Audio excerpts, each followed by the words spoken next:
Hi, Joel.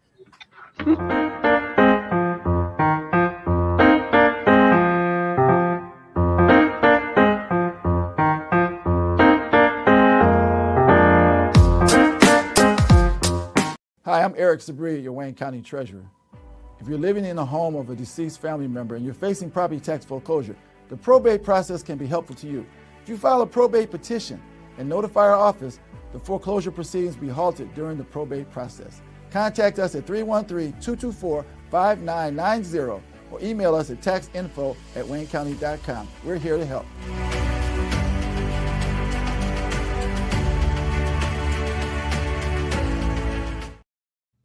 Good morning, everybody, and welcome to another episode of The Week That Was. I'm Saeed Khan, basking in the glory, fingers crossed, of the Detroit Pistons off to a 2-0 lead in this round of the never-ending playoffs that are part of the NBA culture now, but we will take it for the meantime. We are joined by, actually, I guess right now we have a monopod of our veteran attorneys. We've got Joel Sklar, and You've got the team. By the way, Joel, I mean, with my camera equipment, I've got a monopod. I got to say, it's quite agile. So I'm expecting the same level of agility from you today. So no pressure, no pressure. We've got labor and community activists, Barb Ingalls. See, the moment I brought that up, thank God. Oh my God, there was so much pressure. Now it's.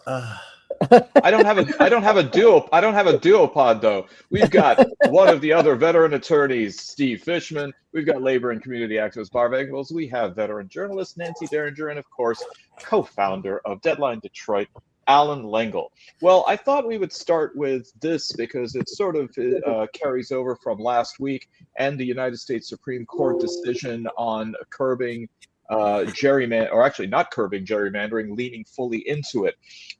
Tennessee, just in a 9-0 vote, has authorized the gerrymandering of the congressional districts there to really make it a full sweep. All 9 of the congressional districts now are looking to go red. And then the Virginia Supreme Court this morning just struck down that Commonwealth's referendum, which would have conceivably given 4 extra U.S. House seats to the Democratic side, now endangering that. So was this something to be expected, that there would be this quick reaction on the part of Republican legislatures around the country? I am never shocked by how low the current iteration of the Republican Party can go. And I think it's particularly galling that this week, John Roberts, Chief Justice of the U.S. Supreme Court, actually gave an interview, bemoaning that people think of them as political actors when, they're just monks of the law, and they live in a pure, globe of law, and that's all they are. They're just calling balls and strikes, blah, blah, blah. So no, not surprised at all. I was gonna invoke SNL and Celebrity Jeopardy there when he says that we're just monks of the law. That's what your wife said, Trebek. But they're he didn't say they're monks of the law. I said they're monks of the law. But they're not the only. I mean, Virginia's not the only state that's changing now. They're Tennessee and Alabama yesterday. Tennessee basically has 2 cities that are the economic engine of that state, Nashville and Memphis. And both of them now are set up to not have a representative in Washington, because they'll find somebody from the boonies to do this. So there you go. You clearly haven't been to Gatlinburg, Nancy. I mean, the home of Dollywood, or that's Pigeon Forge, sorry, but that is an epicenter of commerce there. Well, in a very, okay very then. big way. Well, we see this movement happening not only here, but election returns are coming out of the UK right now, where Labour is just getting smoked. The Reform Party of Nigel Farage, which is essentially the British version of MAGA, is scoring big success cases in many of the local councils. The Labour Party is still, for whatever reason, in denial. The Prime Minister, Keir Starmer, is staying in power, but essentially ceding the political needle in Britain over to the far right. The Conservatives are really nowhere to be seen as well. I mean, are we just going to have to get used to this as being the trend on both sides of the Atlantic now? Well, yep, Steve. I don't think, first thing, whatever's going on in Britain, that's for the Brits, as far as I'm concerned. I don't see that as some kind of harbinger for where we are. The concerning thing here, which we've been talking about for weeks, is them trying to rig the vote. I mean, if you had a fair vote, if we didn't have any gerrymandering anywhere, I don't think there's any doubt that the Republicans would get slaughtered in November. Yep. And they'll still get slaughtered in the popular vote. The question is whether or not they're going to be able to steal these seats in the manner in which they did. And for Roberts, I'm glad you mentioned the Chief Justice, because I would just love the opportunity to ask him about 5 or 6 questions. These guys sit there, and here's a guy that's never, ever been out in the real world. If you think about it. Am I right, Joel? He was a Supreme Court lawyer. He's been around all these erudite, very rarefied. Never been in the trenches. Let's put it that way. He's never got his hands dirty. He's never dealt with the people you and I have dealt in his life. And he's never been on Roselawn and 7 Mile. That's the other thing that gets me, because for these guys to do what they do to black people and what they're attempting to do to black people, either they've never been on Roselawn and 7 Mile, or they just are huge 100% racist. That's all there is to it. Because if they had ever been out in the world, whether it's the legal world or whether it's the regular world, I have to believe they would at least recognize what it is that they're doing. They wouldn't be able to say, like Robert's, whining and complaining, oh my God, people think that we're on one side and we're really not. The problem with these people is that they've never been in the real world. Yep. And they've earned their position in the sense of being polarizing. They've been polarizing. Their opinions have been inconsistent. They've done away with precedent, stare decisis. They have been in a judicially activist court, and they have claimed that's the last thing they would ever be. Mm-hmm. And they have, this is the terror of the Supreme Court. And I can't stand Roberts. He's in an ivory tower. He has no idea what he's talking about. To deny racism, to diminish the Voting Rights Act? Really? You think we've come so far? Yep. By the way, for 1 second, Alan, but for those of you not from Detroit, or even if you are from Detroit, you may not know this, but 7 Mile and Roselawn is where you'll find Messiah Baptist Church, right around the corner from U of D Jesuit Academy. So just to give you some GPS location there. Alan. A number of years ago, that was Beth Abraham. It's now become Messiah Baptist Church. Seven in Greenlawn. I had my bar mitzvah at 7 in Greenlawn at Beth Abraham.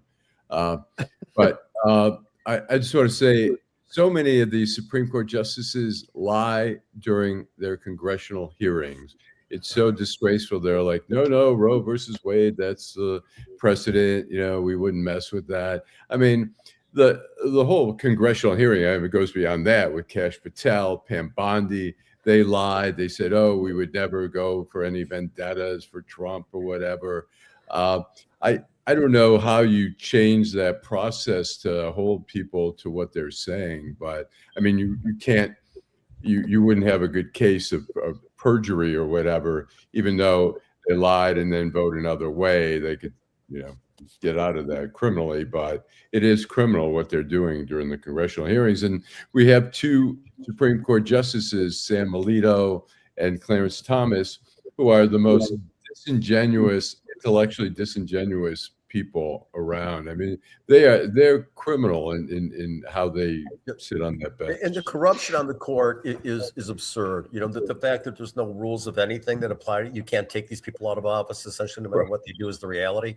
And what you see with Clarence Thomas, all these conflicts of interest and getting bought off for opinions. There's no reason to have any faith in the Supreme Court. When they stripped Trump, when they gave Trump immunity, when they immunized his criminal conduct, there was a time at that point you realize, we've jumped off a cliff, because now Trump believes that he is invincible, that there is no kryptonite that can weaken him, and he's acting accordingly on the world stage and disrupting everything. So destroying. Not done his job at all. So we are joined by our 3rd veteran lawyer, Bill Seikaly. Well, in that case, Joel, there was the elections on Tuesday in Indiana, the primaries there. which were going to be seen as a retribution, and actually became a retribution for Trump. Several of the legislators who had voted against districting there were primaried out by those candidates that Trump had gone ahead and endorsed, and he seems to be rather vindicated about that. But for his MAGA following, for that deeply, deeply red base, that's not going to leave him. I don't know what he could do. He's taking farms away from farmers. They still seem to love him. He's taking food stamps away from people that clearly need them. Those that voted for him, they don't seem to be bothered. I mean, I don't know what the hell's going on. But the MAGA that are deep, they ain't leaving. They're too intertwined as their identity. Again, to admit to yourself that you've been wrong and hoodwinked for God knows how many years, and publicly say shame has got to be there's so many reasons to deny and stick where you are and hope to God you can muscle through it. There's no when you have those farmers believe that it was Biden who put the tariffs in place that are affecting them. When you got farmers who believe that Biden is the reason why the gas prices are so high right now, that probably explains things. Yeah. As a former Hoosier, I can say that you cannot find a redder state. I don't think Mississippi or Alabama are redder than Indiana. It's just, I mean, Birch Bayes left the building a long time ago, and so did his son, Evan. And they always say that if you draw the Mason-Dixon line, that Indiana is the middle finger that rises above it to the rest of the world. So I think you're right about Indiana, but I don't think it's necessarily a bellwether. I'm not so sure what the meaning of all this is. I mean, it should have come as no surprise that Trump still owns MAGA, and that in a primary, this is how it's going to go. But if you look at the history of the general election, every special election, he is not doing well. And I'm not so sure that even in Indiana, and I spent 6 years in that that wonderful state. I'm not so sure that when it comes to the general election, this is going to serve him in good stead. But we're going to have to wait and see. But I don't see him succeeding when it's a straight up MAG person versus almost anybody else.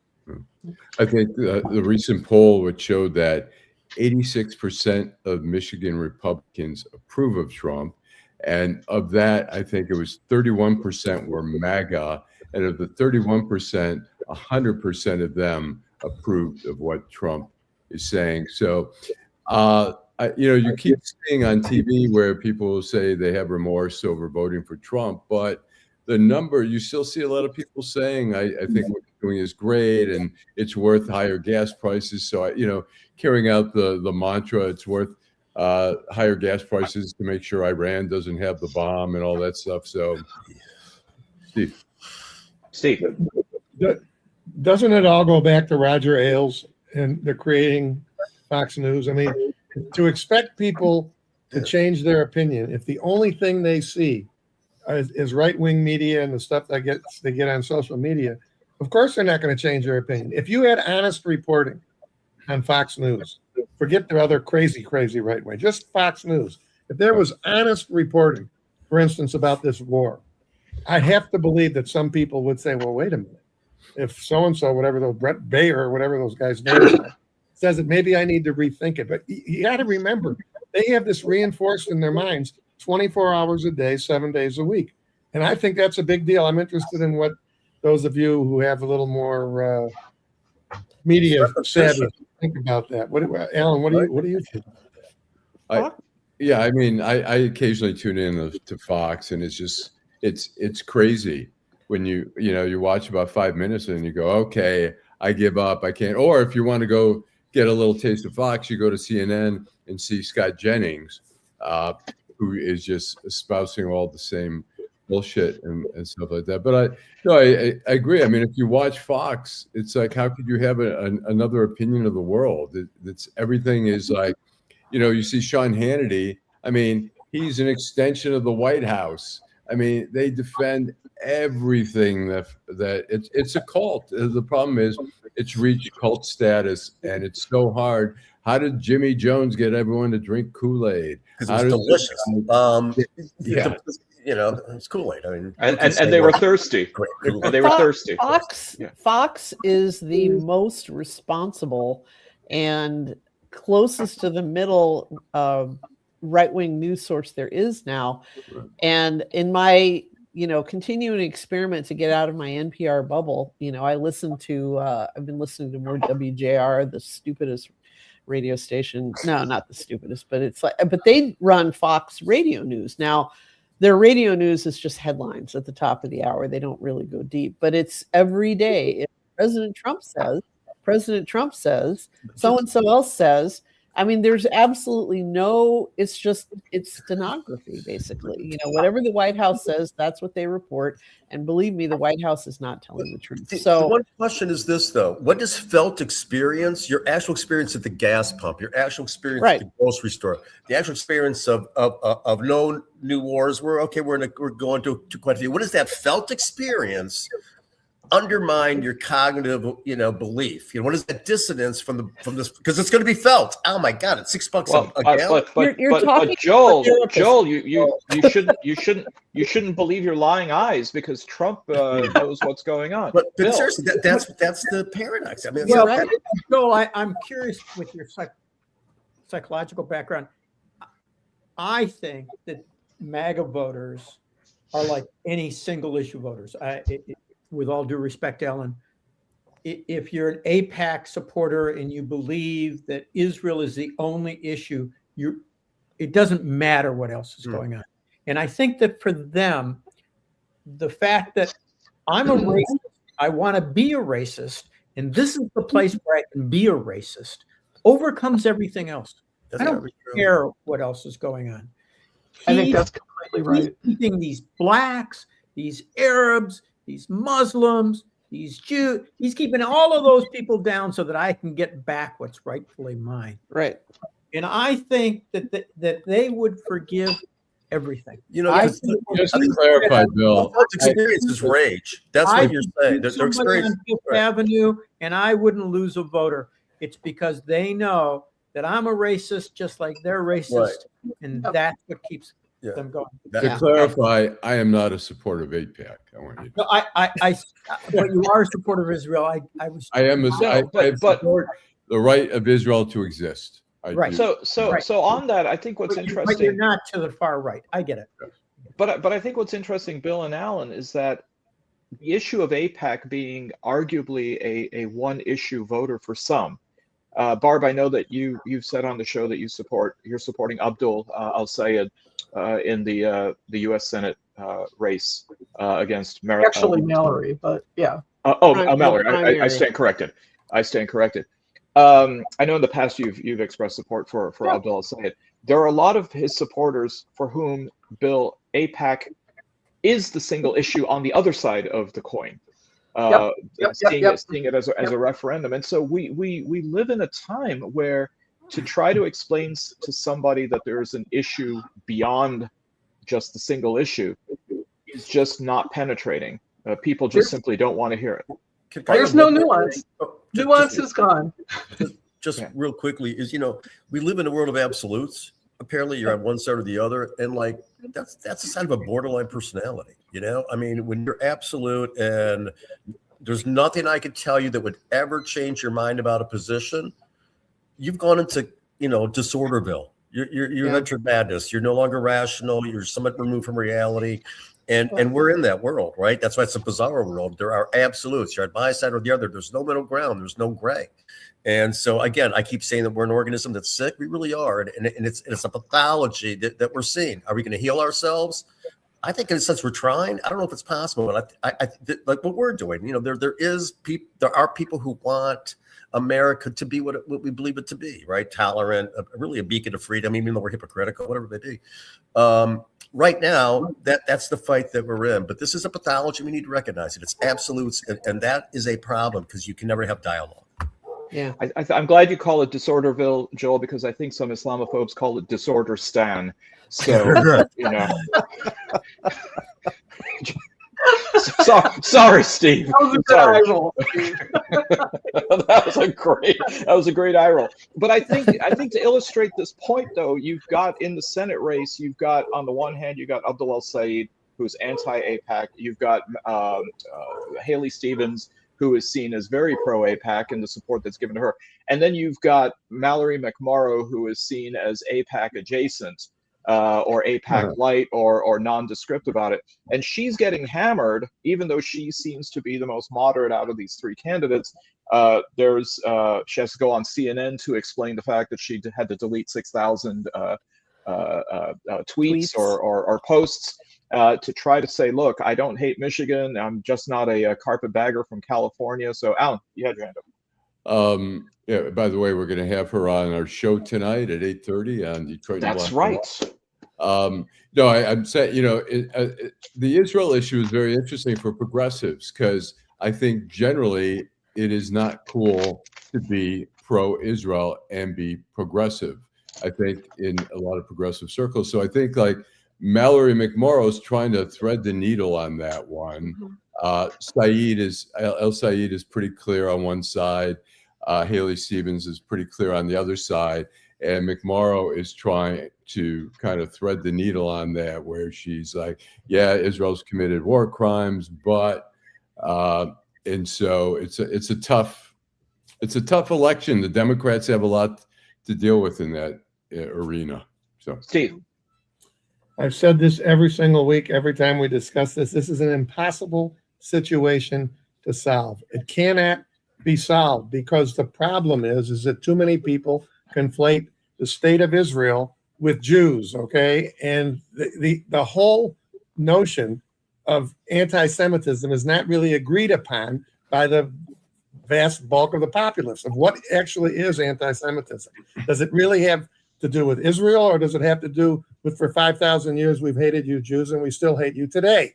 This is a discussion that can go nowhere. I'm telling you. I said that last week. It's not going to be resolved, and it's not going to go anywhere. And I just think we should kind of move on from this whole conversation about where the Jews are, where the state of Israel is, what's anti-Semitism and what's not, because everybody has, not everybody, most of the Jews don't have a different opinion, but a lot of people have different opinions, and they conflate things that can't be conflated. But I think I'm not disagreeing with you on what you're saying, but it's an issue in the Democratic Party. It was an issue in 2024, and I think it's going to be an issue in 2026 and probably 2028. It's an impossible. Yeah, go ahead. It's an issue in the Democratic Party, though, Alan. It's an American issue, and and I agree with you.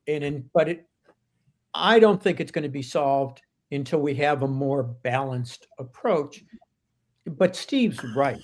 I mean, the fact of the matter is, I kind of laugh every time people start talking about anti-Semitism, because if it wasn't the Jews that they were bitching about, it would be the Arabs that they were bitching about. They lump us together, and we ain't them. Right. Steve. And that's why when Jorge he said, why not condemn Netanyahu? People like me condemn Netanyahu. There's tons of Jews in America. There's tons of Jews in Israel that condemn Netanyahu. But there's no shortage. I'm saying, but condemning him is simple. But the problem is that all of this stuff having to do with anti-Semitism in the state of Israel is a lot more complicated than just Bibi. There's a decent percentage, more than 50% of Israelis condemn Netanyahu. Who are we kidding? Yeah. And here in America, it's the same thing. But the issue is not going to be resolved with respect to Netanyahu. And I can tell you this, too. Bibi Netanyahu does not give a flying fuck what American Jews think about anything. I can tell you that. And there was a great column in the New York Times saying exactly that by an Israeli author. And that's the God's honest truth.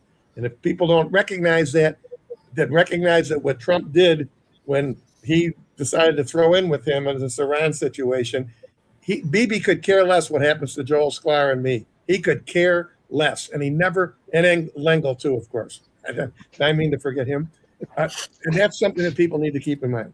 Better not touch Alan. You must have been from that lost tribe there, Alan. I mean, that's why Steve was a bit slow on picking up on No, I agree. I agree with Steve. I mean, look, Netanyahu, as long as he gets the military support, he could care less what's happening. And and I told my Israeli cousins, I said, it's not going to last. This war's not going to last because the American people aren't going to put up with $5 a gallon. They're not going to put up with expending. And there's all these reports that our military, our bombs and all are being depleted, which scares people. And so there's a limit to it. But I've always said it's dangerous when you give. I don't care. I said this during Bush. It's dangerous when you give Israel carte blanche. It's not good for Israel. It's not good for the U.S. It's not good for the world. Well, the reason for the discussion about this regarding the 3 Democratic candidates for Senate from Michigan is who's on the other side, which is Mike Rogers, on the presumptive nominee for the Republicans. What is troublesome is him saying that he actually wants police officers, either off duty or retired, to serve as poll watchers in Detroit under this unproven allegation that the voting is somehow the other irregular in Detroit. And the tug of war on the issue of AIPAC seems to then be part of the calculus for whom to vote, to the point where it might be that some might vote for Rogers just if they are not satisfied with who might be the Democratic candidate, because we saw that happen with Mamdani in New York. Steve. But you got to remember, and I have to say this every time too, there's tons of Jews, really wealthy ones, who vote for the Republicans for the last 30 years. Maybe since Truman, but certainly since JFK. So again, to try to say that all the Jews are the same, everybody's liberal, everyone's a Democrat, it's just manure. Didn't say that at all. We're not talking about Jews at all. We're talking about Mike Rogers. And in the same way that 30% of Muslims voted for Trump in 2024, and another 30% voted for Jill Stein. So the idea that it's clear that there's not a monolith, but there are enough people who, in a tight race, whoever votes for whatever reasons, it could shift it. Barb. This is a really big problem in the Michigan left.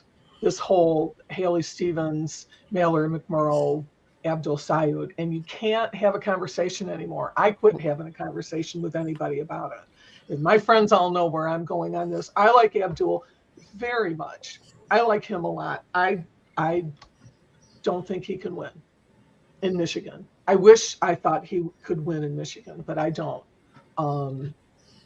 Because people are still so outstate Michigan, this is something, Barb, that one of our frequent guests, Ed Sarpolis, pollster Ed Sarpolis, has attested to with stats. So you're absolutely right. Bill. So it's really hard. I'm sorry, but you really can't. So you can't have this conversation anymore.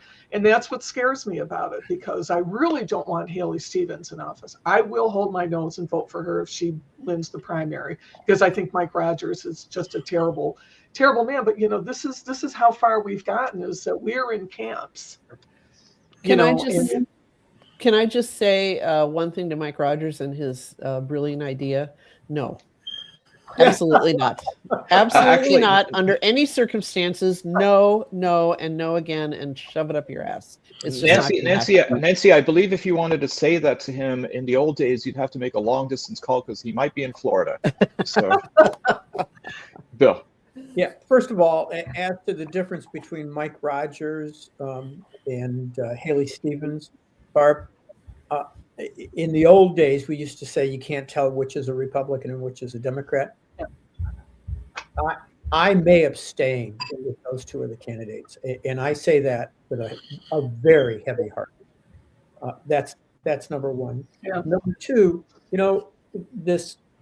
I'm still trying to figure out who I'm going to support in the senatorial race, and I plan on trying to set up a meeting with both Mallory and Abdul.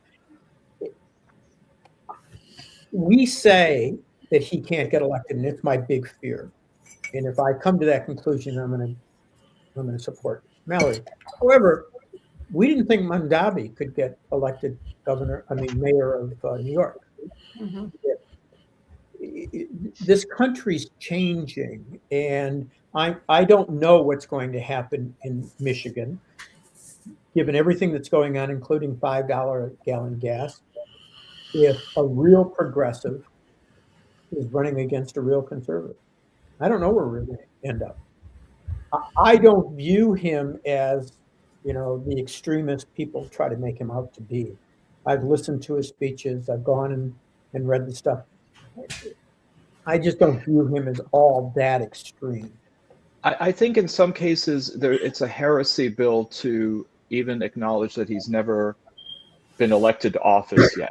Right. And so from a standpoint of experience, people seem not to care. By the way, in case you're looking for somebody to write in August, Erdogan is spelled with a tilde over the G.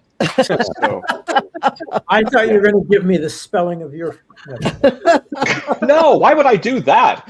I'm saying somebody who could win, Alan. I'm just going to go back real quick to Mike Rogers talking about having police at the polls and stuff like that. He acknowledges you can't have a uniformed police, but he says, they can kind of open their shirt or their jacket and show their badges to make sure people know. I mean, show me a person who does not know how a fucking election runs, and I will show you Mike Rogers. I mean, what does he think? How does he think all of this meeting is carried out? I mean, does he think that police standing there is going to change things somehow? I mean, what is his problem? I think if Mike Rogers was in the, I think if he was in the graphic novel Mouse, he would be a cat. He'd definitely be one of the cats. Just saying. Hey, Alan, why don't we go to a quick commercial? Hi, I'm Eric Sabria, your Wayne County Treasurer. If you're living in the home of a deceased family member and you're facing property tax foreclosure, the probate process can be helpful to you.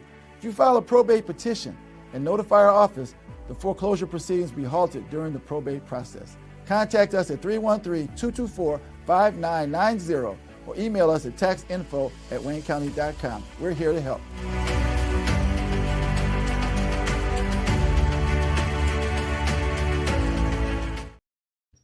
Well, if we're wondering about those who actually support the GOP line, or maybe you can be more specific and say the Trump line, Alan, I think we've got video of some of his acolytes and the way that they are approached when it comes to how they feel about this administration. If the mentalist asks Trump to pick a number, it'll probably be under 18. Would you agree? Thank you. You Republican guys out here praising Trump. Normally, I'm the only one out here licking someone's nuts. It's Janine Pirro. This lineup is crazy. It's like black tie January 6th. She'll never talk to me, but I have a secret weapon. Check it out.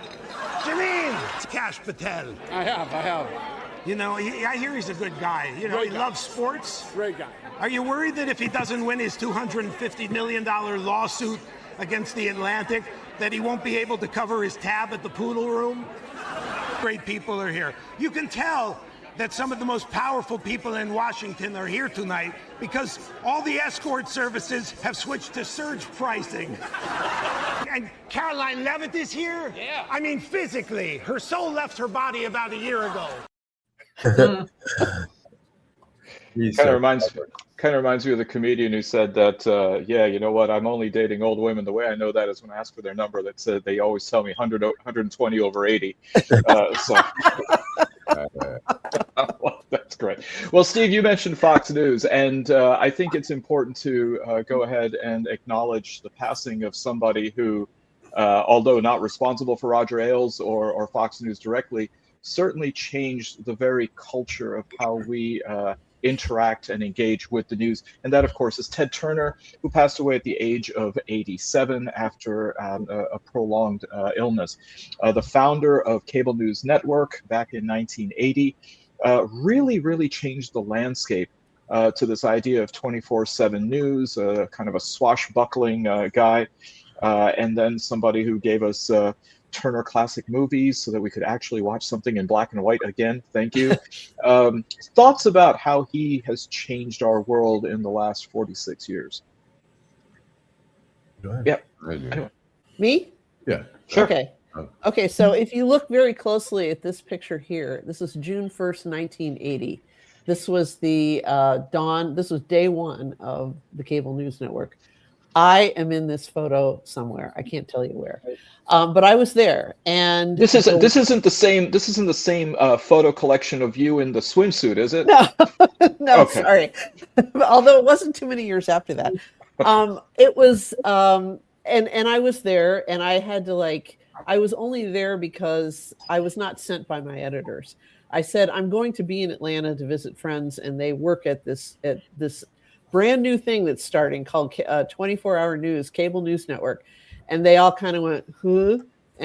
But they said, well, as long as you're going, you can write something. So I ended up writing something. It ran inside the paper because nobody had any sense that this was truly is a revolution. But Ted Turner did. And Ted Turner was, I think it's key that he was not part of the New York, DC journalism axis, that he was a little bit crazy.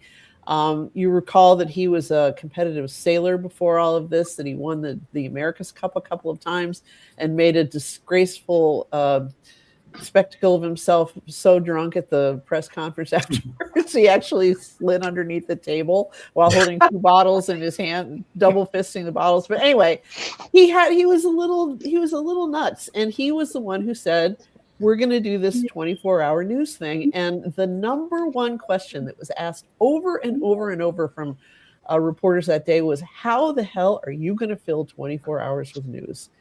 And he figured out a way to do it. I mean, clearly there was a lot of repetition and so forth, but, he had bureaus all over the world. He had commentary. I mean, he went all in. This was not like a shoestring operation. And before long, it caught on. It made sense. And it wasn't, everybody says it was before that did it before, but I think it was sometime well before that. I think when we started to have live, when you could do live, broadcasting wherever, when we started to have those kind of events that reporters ran to and were just constantly updating, that's when cable news really started to show its that it was there to stay. Well, so, CNN, I mean, literally. He was handsome. I look at this picture and I'm like, a dimple in the chin. I mean, that guy is a fucking great looking guy. Anyway. Well, him and Kirk Douglas on that. But I mean, the thing is that, I mean, CNN literally replaced Cronkite in the Oval Office as far as who even our president would turn to. Alan. No, I was just going to say, I mean, CNN is just an amazing revolution in media. The unfortunate turn was when Roger Ailes came in and offered an alternative, which was a more biased perspective on the news, and it exploded and was so popular that CNN and MSNBC felt they needed to do the same, and that's sort of when the great, and CNN was mocked for really just doing straight news. And they eventually had to sort of change their programming, but they still do some great stuff. I remember when I was working at the Detroit News or the Washington Post, when I'd go down to visit my parents down in Florida, I just loved laying on the couch for hours watching CNN. It was just so great. So. Was this at Del Boca Vista by any chance, Yes, Alan? pretty close. Pretty close. Bill. I think that Turner had expressed some concerns about what happened to cable news, not just with Fox, but when he sold to AOL. And, all of that, I think, made a difference for him. But Turner wanted to be a real news station. I mean, his goal was to compete with the three networks. He just didn't think that you'd come home at 6:30 and 11 o'clock and catch the news. You ought to be able to always turn it on. And he had good reason. He thought this would create a better democracy, a more informed electorate. Yep.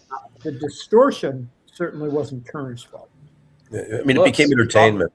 Is what news is now, at least on Fox and even in CNN, everywhere is entertainment. They want to keep eyes there is repetition, but it's now entertainment as opposed to substantive. When they turned prime time over to people yelling at each other, I think that was probably a mistake. But and their investigative work was never as deep as even like PBS with their POV series or Frontline. Or Frontline, exactly. Frontline was another one. But that, but at the same time, he came up with a crazy idea and he made it work. And we're either poorer or better for it, but Well, they still break stories now. And they're still regarded as a very credible news source. They are. As credible, really, as the New York Times or whatever. When they break a story, it's not like, it's CNN, maybe it's not true. I think they have a lot of credibility still. Whoever came up with ESPN, that guy's a genius. ESPN was, I just remember being in college with my cable box, pretty stoned, and just flipping through 28 channels. Like blah, blah, blah, blah, blah. And ESPN was so new that you could actually call. There was a guy named Meeks who was one of the first ones. You could call them at home, and so Dave Perez, who was probably God knows what he was doing, called him and wanted to get scores of games, and the guy picked up the phone. It was the greatest.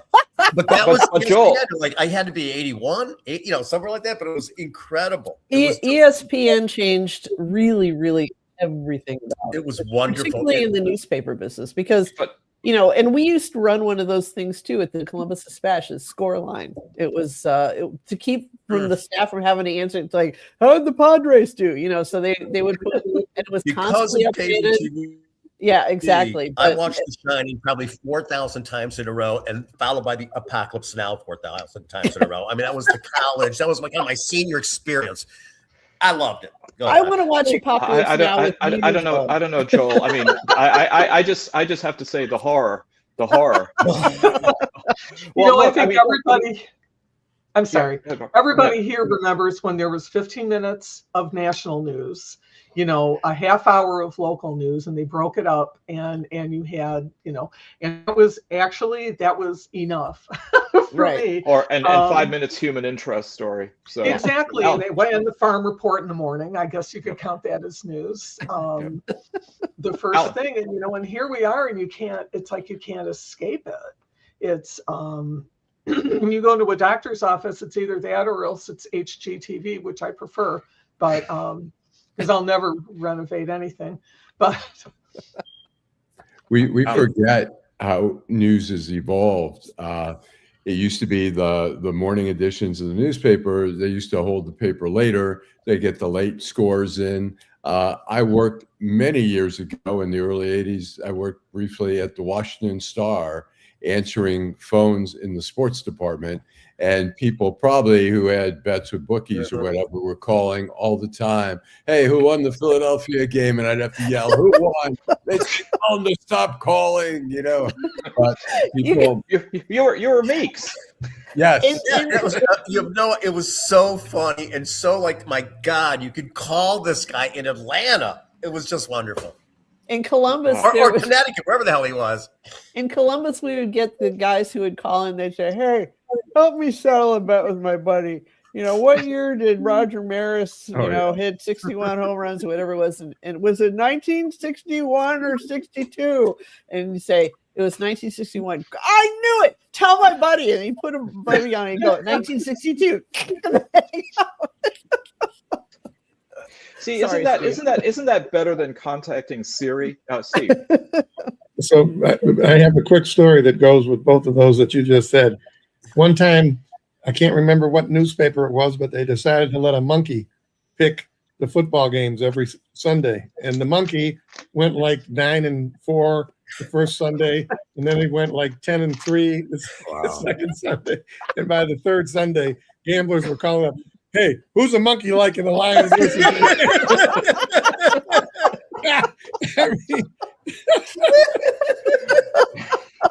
And you know what? And people say, why did you go into journalism? And it's like, because you could not have this much fun anywhere else.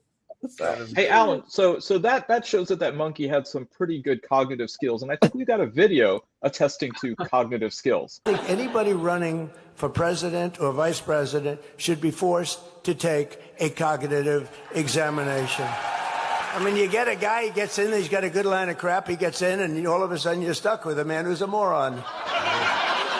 I've heard of it happening twice, you know?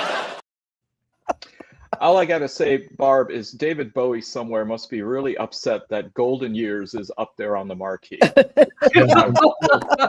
one more video along. President Trump hosted a group of children at the White House today for an event promoting physical fitness. There we go. That's more your speed. Now you can talk about animals until your heart's content. The power of a nuclear weapon is something I don't even want to talk about. We can't let Iran have a nuclear weapon. You might be too young for this. No, they're not too young. I'm sure they've already seen the Paw Patrol episode where they drop a ballistic missile on Humdinger. How are you talking about nuclear war in front of children? It was a rigged election. Barack Hussein Obama, have you heard of him? Open borders, letting anybody come in from the Congo, from countries all over the world. They came in from prisons and mental institutions. When you have transgender mutilization, don't listen to this, kids. And then all of a sudden, a woman dropped dead with a bullet right there. Hi, Mom. Can you pick me up from the White House? I mean, it just shows that there's no age minimum for him to be inappropriate around kids.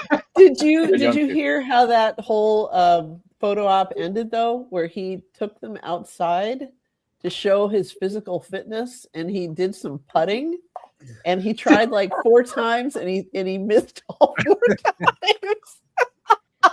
I mean, if you watch as much of that as you can, you will see the kids are rolling their eyes. Oh, yeah. He needs Rodney Dangerfield's putter from Caddyshack, which that fella Einstein gave it to him. Made a fortune in physics.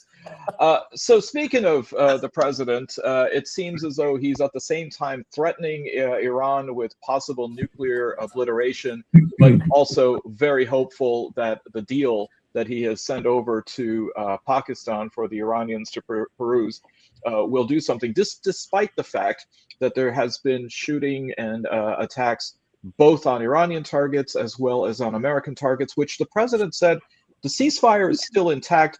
That was just a love tap, quote unquote. I heard a guy on NPR say, oh, I'm sorry, go ahead. Look, I mean, Trump reminds me of Paul Simon's song "One Trick Pony." Yeah. He only has this. He has no understanding of how that other cultures don't react in the same way as Western cultures, and the Iranians have got to be laughing their asses off at Trump, because all this posturing means nothing to them, right? And is ineffective. Yep. Well, Bill, they're willing to. Doesn't even seem to pay any attention to that. They're willing to play this out because, to borrow from Paul Simon, they realize that for Trump it's late in the evening. Yeah. Very good. But at the same time, he's also looking to reduce, out of spite, the American military presence in Germany, taking 5,000 troops out of that, threatening to do that in other European countries, including Spain, literally for no other reason than out of spite. And this is now translating into the fact Cuba completely out of spite. And Cuba out of spite. But Canada is attending the European Political Community Summit, the only non-European country to do so, in Yerevan, Armenia, and the United States is not even invited. So here's another slap in the face on things. So Steve. That's precisely the point. We have adults in charge everywhere else.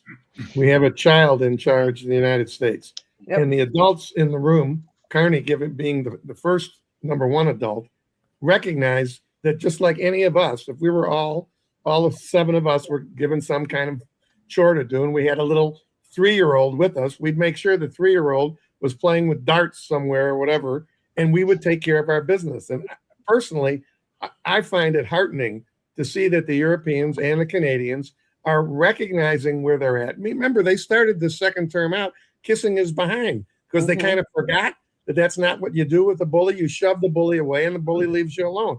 This is exactly what they need to do. And this is exactly where this country is headed. And hopefully, and I'm not so sure it'll happen, when this guy is gone, hopefully we'll have a leader, whether from whatever party, that will recognize, hey, we're part of the world and we better rejoin the world or we're going to have a lot of problems in this country, you know? The problem is that Trump's exposed the weakness of democracy, or our democracy, that we can elect this fucking malevolent moron.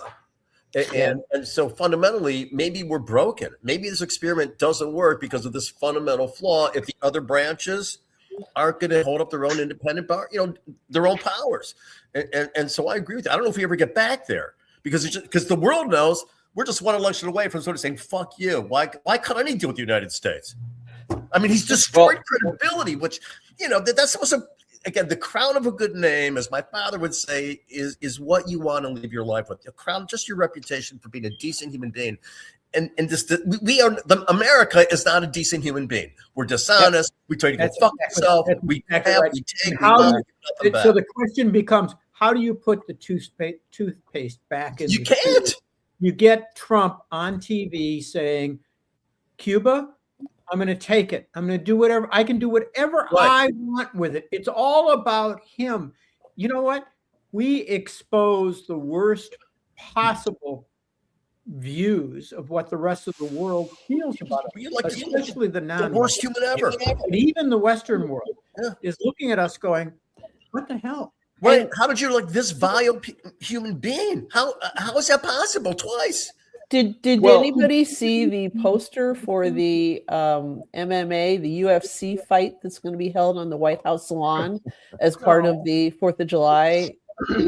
I mean, how do we come back from this? I mean, how do we come back from this when, it's appalling. And I don't know. Well, when Apollo was pushing it in the face of Ivan Drago, I think that's really where this whole thing started. But here you're talking even boxing, UFC. What bullshit! God, sorry. It's a gateway sport, Nancy. But Joel, I mean, you're talking about enablers. I mean, the GOP is proposing, by sliding it in as a rider or an amendment in a bigger bill, $1 billion in taxpayer money to go to the ballroom at the White House. Oh my God. Unbelievable.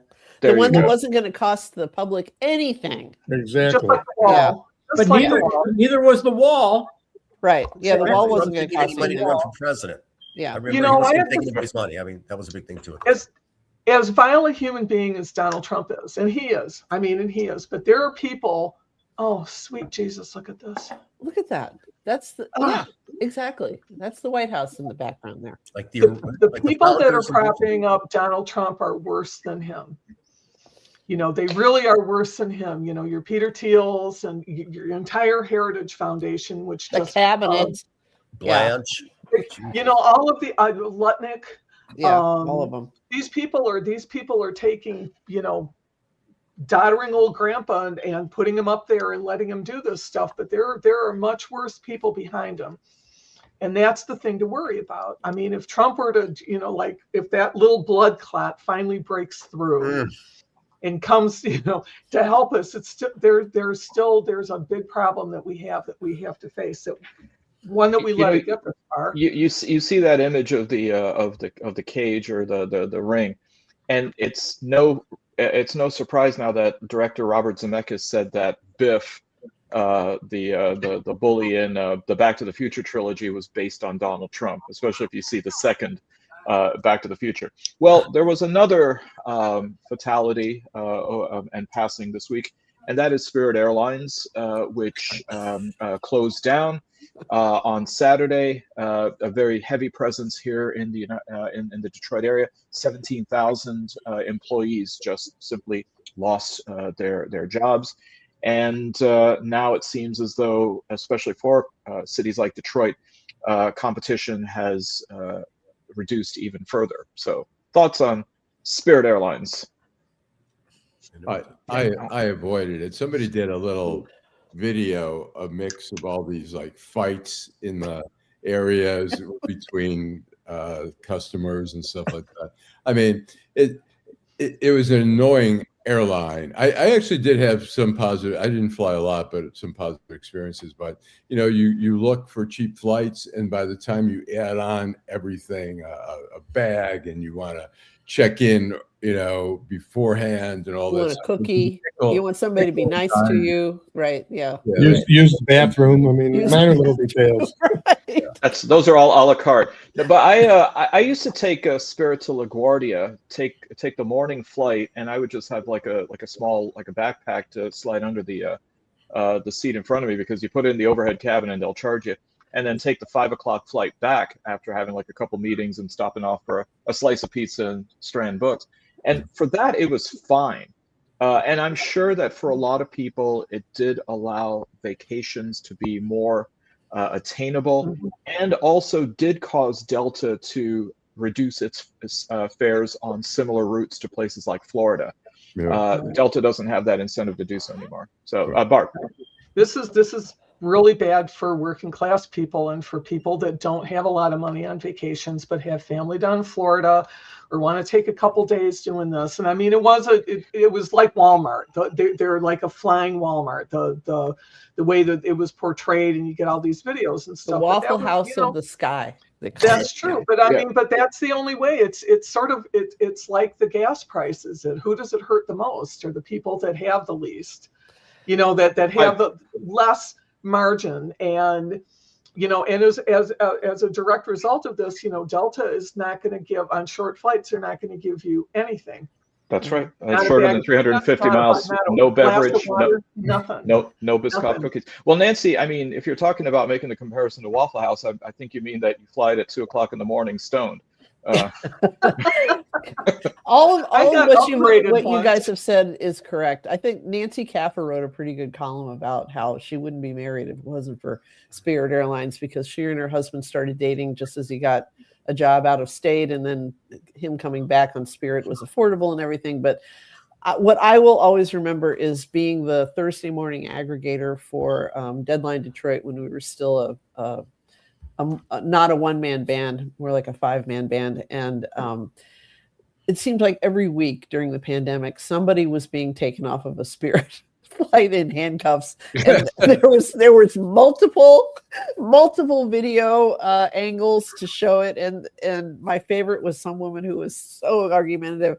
She had been put on a gurney and strapped down, and as she was being wheeled up, she's like, fuck you, and really fuck you. And it was hilarious. See, Nancy, I figure you as a swimmer would actually appreciate Spirit, because it would teach you how to get in the tuck position in your seat, because there wasn't much pitch. But Barb, you brought, before we go to our last segment, you brought up a really interesting point. The Florida sector.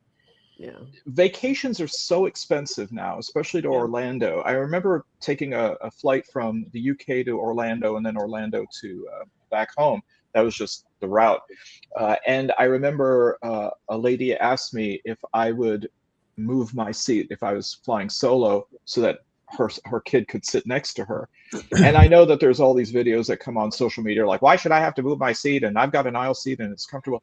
But I realized something, that she probably bought tickets that didn't allow her to choose seats, because now airlines charge you as much as $50 to sit a seat. And so she had to make the cut somewhere, and she was willing to then allow her family to be just completely dispersed on the plane. I think that kind of understanding about how the system is just really stacked against, as you said, particularly working class people, needs to be recognized. So for what that's worth. I have a little change of seat thing. When I was flying back from Israel in 2022, there were a lot of Orthodox, and an Orthodox guy, I was sitting on a row with all these Orthodox with the black hats and all that. And a guy asked me if I would, a young guy said, can you change seats with me? I can't sit next to a woman. And no. I was so annoyed. And I said, he had an aisle seat, luckily, but I said, all right, I'm going to do it. But I said, you know what? you got to learn to liberate yourself. And all these old men are going, oh, liberate. Oh, they're looking at me. I was like, I was going to go, you want a piece of me? They're like, oh, liberate. Oh. Tell me, Alan, you led them in a stunning chorus of redemption song. To go back well, listen, for 1 second, one of the most offensive things that I've seen is Scott Duffy and Scott Duffy? Duffy, the head of the Sean Duffy. Thank you. Blaming the Biden administration for not allowing the merger between JetBlue and Spirit as being the real cause. The way Trump has pissed away money from the American Treasury. It's incredible. And his decision not to do anything to save it. I guess they didn't give him enough personal shares. That's the problem. Well, the CEO of JetBlue actually said, "Thank goodness we didn't we didn't merge because we'd be out of business with with Spirit as well." But notice, Bill, Trump had to find a way to blame Biden for it. I'll tell you though, in fairness, Bill, the one thing that they didn't blame Biden for was the United Airlines flight landing at Newark Airport that clipped a semi and a light pole with its landing gear on landing. And kudos to that driver who was sitting there singing, minding his own business, that he survived. Because wow, to have something like that happen. And Saeed, you just haven't given enough opportunity. They will find a way to blame Biden for it. They'll find a way. Yeah. You know what? If it happens within this week, we can talk about it next Friday, Bill. All right, Alan, let's go to the last segment. Downtown Detroit, Robert Wells, Schmuck of the Week. All right, Joel. Okay, I got two. One is Trump, and not for the usual reasons. One is because he just destroyed that little girl's dreams in that little clip. But there was a little girl who said she loves soccer and volleyball, and she goes, "You're small and you don't look like much of an athlete. You have no promise." Basically, crushed her dreams. Which she should have done the playground thing and said, "So do you." No, you suck. But seriously, that was great. And my other thing is this hantavirus thing. You know, since we have eliminated science and the CDC in this country, it scares me that we don't have what we used to have. And I'm being told don't worry about this thing, but it's all these cuts and this RFK bullshit that if this thing ever spreads, we're all going to die. And that's a little bit terrifying to me. So. JFK, Trump, for different reasons, same reasons, those are my schmucks. RFK, you mean RFK Jr.? RFK. Yes, RFK Jr. Yeah. He bothers the hell out of me. Oh, and this is terrifying because it's one thing to blame Biden for what's going on now. JFK is a little bit farther. Yeah, so his ghost haunts. But yes, those are my schmucks. All right, Barb. I have a couple as usual. The New York Times. She froze. Oh Barb, you froze. Barb. Here we are. There you go. Here we are. There you go. The New York Times coverage of the Met Gala and the whole thing with the Lauren Sanchez Bezos interview, and fashion. This Lauren Sanchez Bezos. God. Fashion is actually art, right? This kind of fashion is important. Fashion does mean something. And I don't mean to sound like Meryl Streep in that movie, but I mean, this is something that people go to school for years and years. It is important. The Met Gala does raise money. It is rich people. But here's all these celebrities, and what they're doing is they're bowing and scraping to that couple. Yeah. And I really, I don't really have that much for celebrities anyways, but I mean, there are some people there that I've just lost every single ounce of respect for because it isn't going to do them any good. Kudos, Barb, to Zendaya and Meryl Streep for boycotting the Met Gala. John Batiste. I mean, that really made me sad. I mean, I'm looking at this and it's just like, oh my God. Like Beyonce, of course. Zendaya probably boycotted because she and Lauren Sanchez Bezos share a stylist. And of course, Zendaya is 5 feet 10 inches and skinny like a model and always looks fantastic. And the sex doll that Jeff Bezos married essentially came in a prom dress that she bought at Macy's. So, you know, and it probably cost her $40,000. So there you go. By the way, did you hear what did you hear that Zoran Mamdani did not go to the Met Gala, even though the mayors usually attend, and instead on his social media he posted pictures of the workers who make those outfits. The alternative Met Gala, that was cool. Social media team. He has a great social media team. So there you go. Yeah. My other one really fast is Polymarket, because I really am just finding out, because I don't gamble at all. And I'm finding out that you can right now, where'd it go? They're taking 52% chance that the Republicans are going to take the Senate. And they're counting down the days on this. And it's a 77% chance that Democrats will take the House. This is good. People are good. People are making money on these things. And I know I sound like I'm the most innocent person in the world, but this is just appalling to me. And people are making money on the war. I guess everything is. They're making money on Golden Tempo. They're making money on Golden Tempo, who won the Kentucky Derby. So there you go, 23-1. All right, Steve. First thing, let's just keep in mind, gambling. Not everybody's making money. More people are losing money than they're making money. If you're saying insider information is causing people to make money, mostly rich people, you're right. But let's keep that in mind in case there's any young people watching who are addicted to gambling at age 14 already, the way the society is. There is no such thing as easy money. The house always wins. I learned those 2 lessons as a very young person. That is never my schmuck of the week. I'm so shocked that nobody's mentioned him. To me, it's not even close. Cash Patel.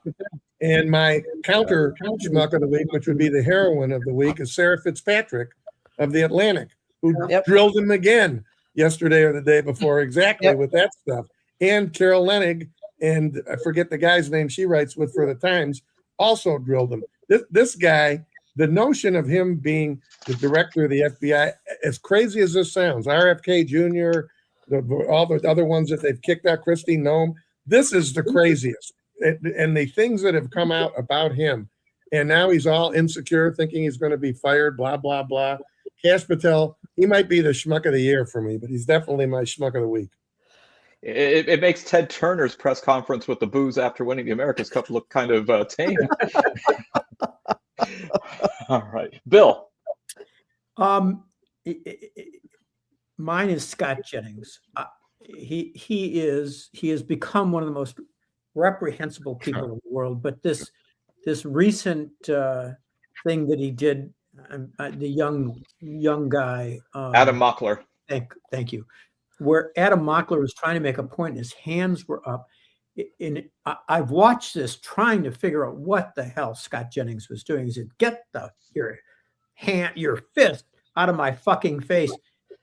There was nothing threatening. Now Mockler was wonderful in his reaction, in his response. Didn't let him take off his game. But you know, I have historically been so tired of MAGA people talking about snowflakes and about how we melt whenever we're threatened. Talk about the ultimate snowflake. Scott Jennings almost peed in his pants when Adam made such a clearly humiliated him on his position with the war. And Scott, you're an asshole. Here's my schmuck of the week. There you go. Ted Turner would never have allowed someone like Scott Jennings to. Joel, you're muted. Joel would never. Yeah. You're still muted, Joe. You're still muted. Who, Joel? Oh, okay. Yeah, Joel's muted. I got the one question that he asked is what concession has Iran made since the war? Because you're saying we won or we're winning. What concession? That was it. Yeah. And he lost his mind. He couldn't answer. That kid's amazing. That's a smart young man. Well, Steve has already dropped out, but I have Cash Patel on his at the top of my list. And of course, Steve didn't explain it, but the story in the Atlantic, if you didn't see it, is that apparently Kash Patel has a stash, of these bottles of Woodford Reserve bourbon with his name etched in it, his number 9, whatever. They're so plentiful that the Atlantic was able to buy this bottle that they had photographed for their story on eBay. And it was given to them it was sold to them by somebody who said it was given to him at some event in Las Vegas. And so I had Kash Patel on my list. I had Lauren Sanchez Bezos on my list. So now I have to go to the bottom of my list, and I am giving it to the schmucks in the Tennessee and Alabama legislatures, which have wasted no time in taking any hint or any hope of representation away from Black residents of their states, and in the hopes of making sure that the president of the United States is able to wreak havoc for the next 2 years. So that's those guys are the worst. And I don't know if anybody saw it. If you look around, you can find this amazing video from Alabama, when they were just about to take the vote, and apparently the weather was terrible outside, and the tornado sirens were going off in the chamber, and they were being told to evacuate, take cover, and they were still going. So you have this like whoop whoop whoop. It was wild. But anyway, those guys. Alan, I'm going to go with one, Steve Witkoff, and Jared Kushner are just raking in profits everywhere, pretending to represent the U.S. in negotiations and stuff. They're just making so much money from the Middle East.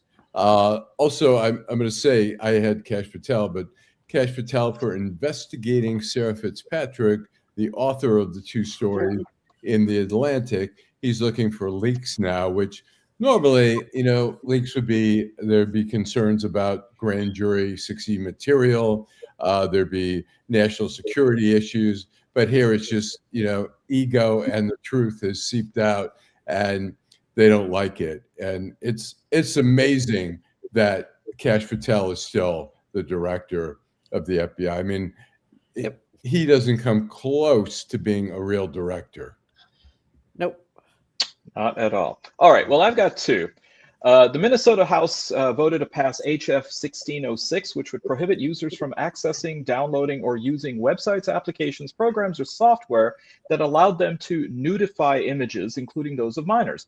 It passed 132-1, with only one person voting no. That is my schmuck, State Representative Republican Drew Roach. You gotta love the names that line up. The other one is actually a Secret Service agent who's charged with indecent exposure after guests at the Miami Airport DoubleTree Hilton Resorts and Conference Center complained that he followed them from the lobby to their rooms and began, how can I put this, strangling the bantam.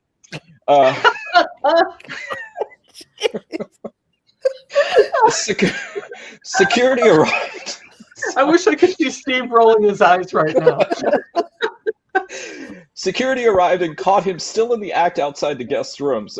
This agent was there as part of the presidential team when the president was there at his Trump National Doral Golf Club for the Cadillac Championship, which, if you listen to the lyrics of Eleanor Rigby or the testimony of Stormy Daniels, nobody came. But this agent's name is John Spillman.